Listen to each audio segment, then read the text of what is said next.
नमस्कार दोस्तों, स्वागत है आपका हमारे YouTube चैनल अलाइनमेंट गुरु में। और दोस्तों, पिछली वीडियो में मैंने आपको बताया था व्हील अलाइनमेंट में टो एंगल के बारे में। टो एंगल क्या है, टो एंगल को कैसे एडजस्ट करते हैं और टो एंगल का क्या इफ़ेक्ट होता है हमारी गाड़ी पर और टायर्स पर।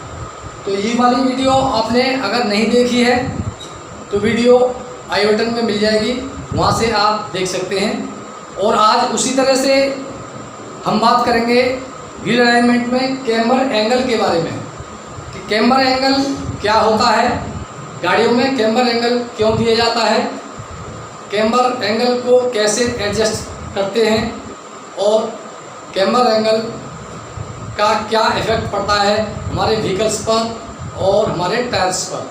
तो नमस्कार दोस्तों, मैं हूं लीला सिंह और आप देख रहे हैं यूट्यूब चैनल अलाइनमेंट गुरु। तो आइए आज कुछ नया सीखते हैं। तो दोस्तों, सबसे पहले बात करते हैं कैम्बर एंगल क्या है। तो कैम्बर एंगल किसी गाड़ी के व्हील की वर्टिकल सेंटर लाइन उसके सरफेस या बॉटम लाइन के वर्टिकल एंगल से अंदर की तरफ है या फिर बाहर की तरफ है और उसके बीच जो एंगल बनता है उसको कहते हैं कैम्बर एंगल। जैसे आप इस डायग्राम में देख सकते हैं, ये सरफेस की वर्टिकल लाइन है और ये टायर की वर्टिकल लाइन है। तो ये वर्टिकल लाइन से टायर की जो सेंटर लाइन है वो अंदर की तरफ है और इसके बीच जो एंगल बन रहा है वो होता है कैम्बर एंगल। जब ये टायर की सेंटर लाइन वर्टिकल लाइन से अंदर की तरफ होती है तो होता है नेगेटिव कैम्बर, यानी कैम्बर इन।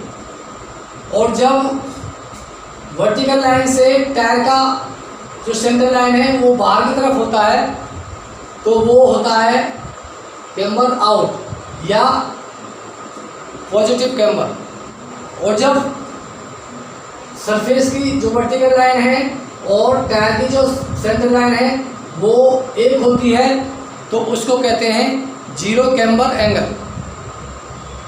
तो इस तरह से कैम्बर एंगल तीन तरह के होते हैं: जीरो एंगल,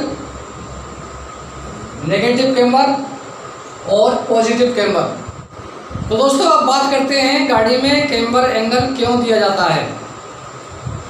तो गाड़ी का जो सस्पेंशन है उसके हिसाब से व्हील को फिट किया जाता है और उसमें तीन तरह के एंगल दिए जाते हैं: टो एंगल, कैम्बर एंगल और तीसरा कैस्टर एंगल।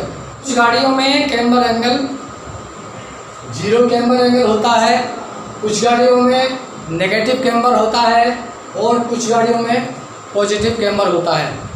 ये कैम्बर एंगल गाड़ी मैन्युफैक्चरर अपने सस्पेंशन के हिसाब से उसमें सेट करके देते हैं कैम्बर एंगल को, जिससे गाड़ी की स्टेबिलिटी और हैंडलिंग और टर्न लेने में गाड़ी की परफॉर्मेंस अच्छी रहती है।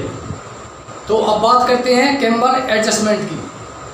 तो दोस्तों, हर गाड़ी में कैम्बर एंगल की एडजस्टमेंट उसके सस्पेंशन के हिसाब से होती है। कुछ गाड़ियों में कैम्बर एंगल को फिक्स रखा जाता है, यानी उसमें कोई एडजस्टमेंट नहीं दी जाती है।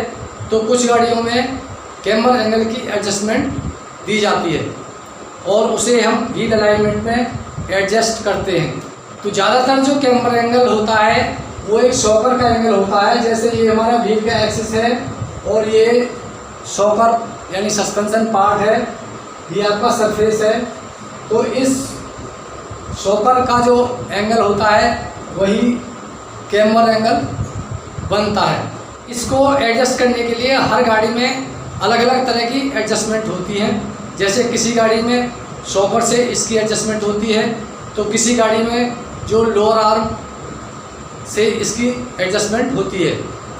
तो गाड़ी मैन्युफैक्चरर अपने सस्पेंशन के हिसाब से अपनी गाड़ी में कैम्बर एंगल की एडजस्टमेंट देते हैं और कुछ गाड़ी निर्माता उस कैम्बर एंगल को फिक्स रखते हैं।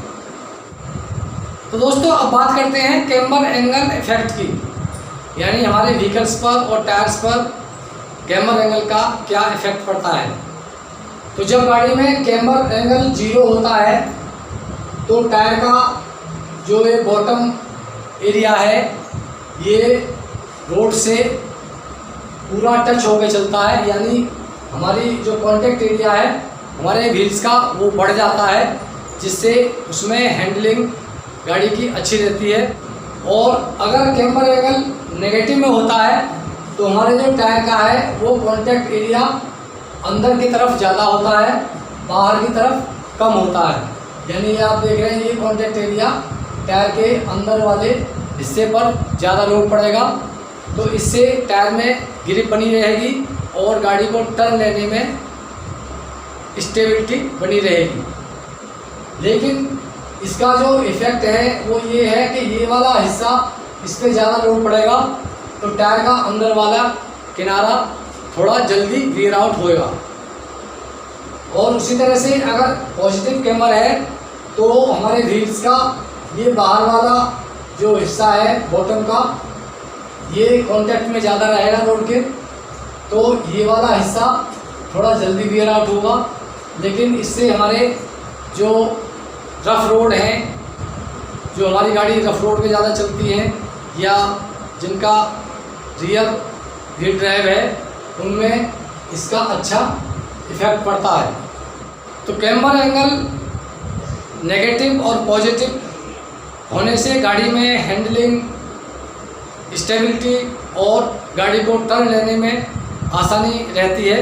उसी हिसाब से मैन्युफैक्चरर इसको पॉजिटिव में या नेगेटिव में देते हैं। तो दोस्तों इस वीडियो के बारे में आप कुछ पूछना चाहते हैं तो कमेंट करके ज़रूर बताएं और वीडियो को लाइक करें, शेयर करें और चैनल को सब्सक्राइब करना ना भूलें। फिर मिलेंगे अगली वीडियो में एक नई जानकारी के साथ, तब तक दीजिए इजाज़त, फिर मिलेंगे। Thank you.